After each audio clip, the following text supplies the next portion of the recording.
प्यारे साथियों नमस्कार, स्वागत है आपका भारत के नंबर 1 एजुकेशनल प्लेटफॉर्म विद्याकुल पर। मैं आपका इकोनॉमिक शिक्षक विशाल विक्रम सिंह। जैसे जैसे आपका एग्जाम नजदीक आता जाता है, आपका तनाव बढ़ता जाता है।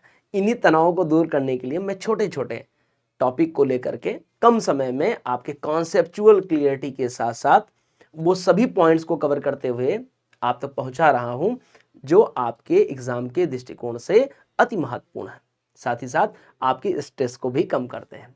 तो आइए इस छोटी सी चर्चा परिचर्चा में मैं आपके सामने अध्याय 6 समष्टि अर्थशास्त्र में खुली अर्थव्यवस्था को ध्यान में रखते हुए उसका एक महत्वपूर्ण टॉपिक विनिमय दर, एक्सचेंज रेट को आपको समझाने वाला हूं। इसमें हम समझेंगे बेटा एक्सचेंज रेट क्या है, इसके कितने प्रकार हैं, और साथ ही साथ हम यह भी जानेंगे कि इसमें संतुलित विनिमय दर जो होता है वो कितनी इंपॉर्टेंट रहने वाली है। विनिमय दरों को कौन कौन से कारक प्रभावित कर सकते हैं, हम यह भी देखने वाले हैं। तो आइए वन बाय वन हम क्लास में देखते हैं। विनिमय दर, विनिमय दर क्या होती है कि हम यहां पे देखते हैं कि जब एक देश दूसरे देश की मुद्रा को मेजर करता है और जिस दर पर दोनों मुद्रा में आदान प्रदान होता है उसी दर को विनिमय दर कहते हैं, मतलब एक्सचेंज रेट। हम एक देश की मुद्रा दूसरे देश की मुद्रा के साथ जिस दर पर लेन देन करती है उसी को हम विनिमय दर कहते हैं। अर्थात ये मूल्य का मापन किया जाता है, वो भी मुद्रा के मूल्य का मापन। क्या होता है बेटा? मुद्रा के मूल्य का मापन करती है। क्लियर हो गया भाई? मुद्रा के मूल्य का मापन किया जाता है इसमें विनिमय दर के द्वारा। अब आगे अगर हम लोग बढ़ते हैं तो हमको क्या मिलता है? एक देश की मुद्रा दूसरे देश की मुद्रा में परिवर्तन का जो तरीका होता है, जिसमें एक देश की मुद्रा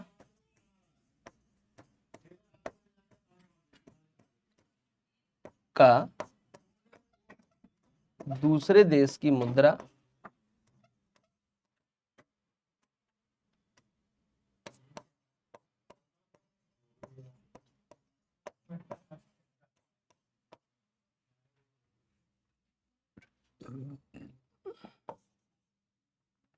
दूसरे देश की मुद्रा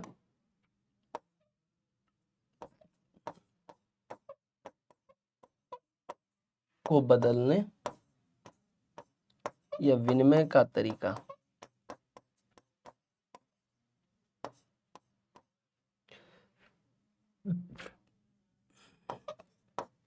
विनिमय का तरीका विनिमय दर कहलाता है। क्लियर हो गया साथियों? अब हम लोग आगे बढ़ते हैं। अब आपके सामने आ रहा है विनिमय दर के प्रकार। विनिमय दर, एक्सचेंज रेट कितने कितने रूपों में है, तो आपके सामने है दो महत्वपूर्ण विनिमय दर आपको दिखेगी। एक तो होती है फ्लेक्सिबल और एक होती है फिक्स। एक को परिवर्तनशील कहते हैं और एक को जो है स्थिर कहते हैं।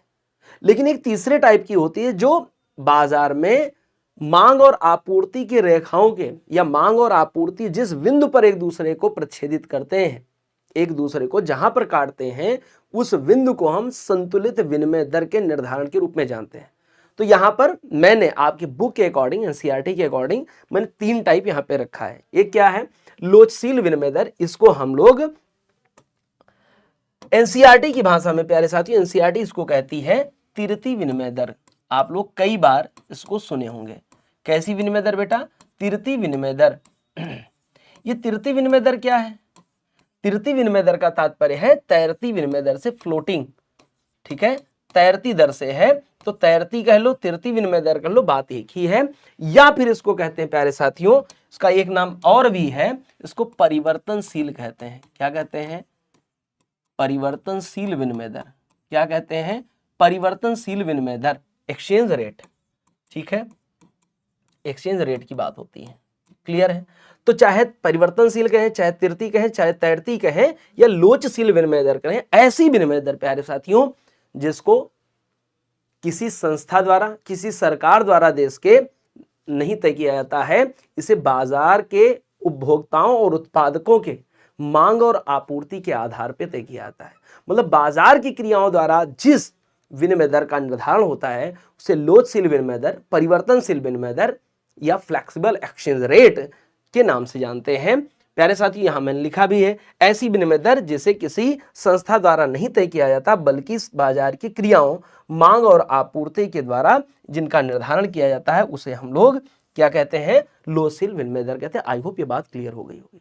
दूसरा है स्थिर विनिमय दर, इसको हम क्या कहते हैं, फिक्स एक्सचेंज रेट कहते हैं। ये फिक्स्ड है और ये कहीं पर भी चेंज नहीं होगी, कभी परिवर्तनशील नहीं होगी। अब ऐसी विनिमय दर जिसे किसी देश की सरकार या फिर केंद्रीय संस्था द्वारा तय किया जाता है, इसे बाजार की मांग और आपूर्ति या बाजार की क्रियाओं द्वारा तय नहीं किया जाता है, देश की केंद्रीय संस्था द्वारा तय किया जाता है।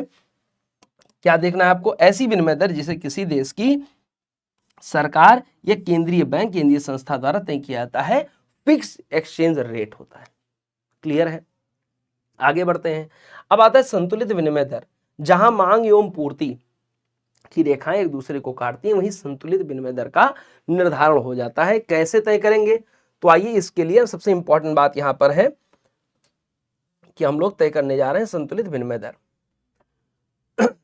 अब संतुलित विनिमय दर के लिए हम क्या करेंगे? सबसे पहले संतुलित विनिमय दर के लिए एक हम कर्व बनाएंगे और ये आपका होगा x पॉइंट, ये आपका होगा 0 मूल बिंदु और ये आपका होगा y बिंदु। यहां पे हम एक्सचेंज रेट लिखते हैं, विनिमय दर लिखते हैं और यहां पर हम विनिमय दर की, विदेशी विनिमय दर की मात्रा लिखते हैं, क्वांटिटी लिखते हैं। ठीक है? अब देखो करना क्या है, इसमें सबसे इंपॉर्टेंट बात यह है कि हम एक तो यहां पे अगर हमारे पास डिमांड कर आपने पढ़ा होगा तो डिमांड कर्व हमारे पास ऐसे बनता है, ये डिमांड को दिखाता है। क्लियर है? अगर ये डिमांड दिखा रहा है तो इसके बाद में हमारे पास क्या हो जाएगा प्यारे साथियों, अगर हम आपूर्ति की बात करेंगे, सप्लाई की, तो वो इस तरीके से बनता दिखाई देगा। क्लियर है? ये सप्लाई की बात करता है, एस पर सप्लाई। अब देखो इसके बाद में क्या होता है, जहां पर ये एक दूसरे को प्रच्छेदित करती दिखाई देती हैं मांग और आपूर्ति की रेखाएं, वहां पे हमारे पास इक्विलिब्रियम पॉइंट बन जाता है। यही वह बिंदु है प्यारे साथियों जहां पे विनिमय दर संतुलित होती है। लेकिन इससे पहले कि हम ये देखें, हमको यह भी समझना होगा कि आखिर में अगर ये रेट जब भी बढ़ता है, तो रेट अगर बढ़ता है तो हम इसको R1 मान लेते हैं। रेट बढ़ते समय हमारे पास एक नया बिंदु मिलता है, नया पॉइंट मिलता है और ये पॉइंट क्या है, आपको यहां दिखाई दे रहा होगा कि इस बिंदु से अगर हम इसे A मान लें, इसे B मान लें, तो A से ज्यादा है B, मतलब यहाँ पे पूर्ति आधिक्य है। ठीक है? तो यहाँ पे जो सप्लाई है वो बढ़ जाती है। क्लियर है?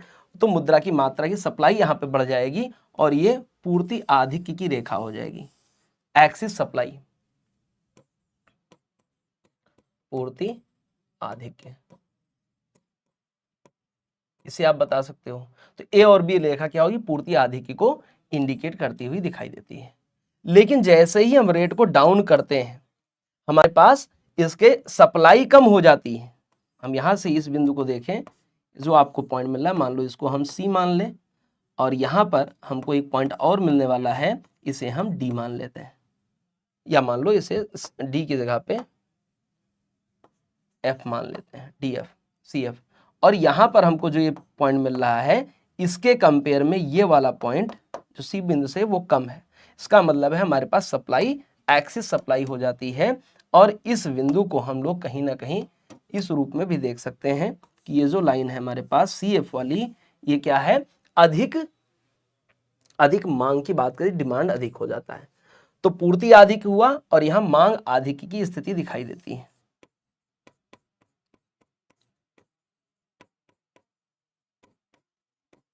Axis demand.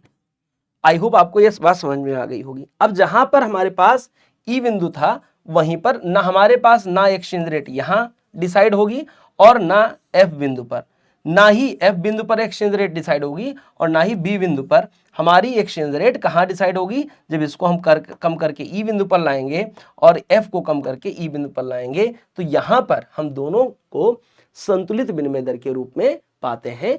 इसे को हम संतुलित विनिमय दर कहते हैं, जहां पर पूर्ति और मांग की रेखाएं एक दूसरे को प्रच्छेदित करती हुई दिखाई देती हैं, वहीं पर संतुलित विनिमय दर का निर्धारण होता है। आपके लिए ये कर्व सबसे इंपॉर्टेंट हो जाता है बेटा, ये ग्राफ इंपॉर्टेंट हो, इसे बनाना ही पड़ता है, इसके अलग से मार्क्स मिलते हैं। ठीक है, ये लॉन्ग क्वेश्चन जब आता है तो आपसे ये पूछता है कि संतुलित विनिमय का निर्धारण कैसे किया था, ग्राफ द्वारा समझाइए। तो ये आपके 5 नंबर का क्वेश्चन है, इसलिए इस वीडियो को और आगे बढ़ाओ। साथ ही साथ चैनल पे अगर नए हैं तो सब्सक्राइब करना ना भूलिए। आगे बढ़ते हैं हम लोग। अब हम ये देखेंगे कि विनिमय दरों को आखिर में वे कारक कौन कौन से हैं जो प्रभावित करते हैं। यहां से भी आपके लॉन्ग टाइप के क्वेश्चन बनते दिखाई देते हैं। आखिर वो कारक कौन कौन से हैं जो विनिमय दरों को प्रभावित कर रहे हैं। सबसे पहले आता है बेटा ब्याज दर। ब्याज दर कैसे प्रभावित करेगा, ये भी इंपॉर्टेंट बात हो जाती है। सर ब्याज दर कैसे प्रभावित करता है, तो प्यारे साथियों ब्याज दर अगर मैक्सिमम है, ठीक है, अगर ब्याज दर बढ़ी हुई है तो आप सोच के देखो, जहां पर भी मैंने आपको पढ़ाया था स्पेकुलेटिव मोटिव्स, जब बाजार से अधिक हमारे लाभ की डिमांड करते हैं निवेशक हो या सट्टा बाजार उसको बोलते हैं हिंदी में, अगर ऐसी इच्छा रखने वाले लोग हैं कि निवेश करना चाहे, तो जहां पर भी उनको अधिक ब्याज दर मिलेगी वहां पर उनका निवेश बढ़ जाता है। तो ऐसे कंडीशन में जैसे ही ब्याज दर जहां मिलेगी, मैक्सिमम ब्याज दर होगी, तो निवेशक वहीं पर अधिक सप्लाई करना चाहेंगे।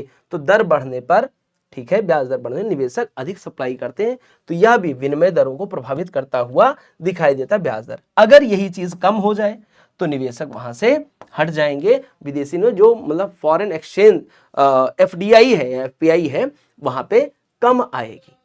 अगर दूसरे पॉइंट पे जाएं, राजनीतिक स्थिरता या हम कहें इनकी आर्थिक नीतियां, जहां पर राजनीतिक स्थिरता दिखाई दे, लंबी सरकार चलती है, बड़े बहुमत की सरकार चलती है, स्थिर सरकार होती है, वहां निवेशकों के लिए सबसे अच्छा सुनहरा मौका होता है, ताकि वहां पे अच्छे उद्योग डेवलप हो पाएंगे, अच्छी मशीनरी काम कर पाएगी और संरचना विकास अच्छा हो पाएगा। रेलवे, पत्तन, पोर्ट, इन सब पे काम करना अच्छा रहेगा। तो यहां पर भी राजनीतिक स्थिरता के कारण भी निवेशक अधिक निवेश कर पाते हैं।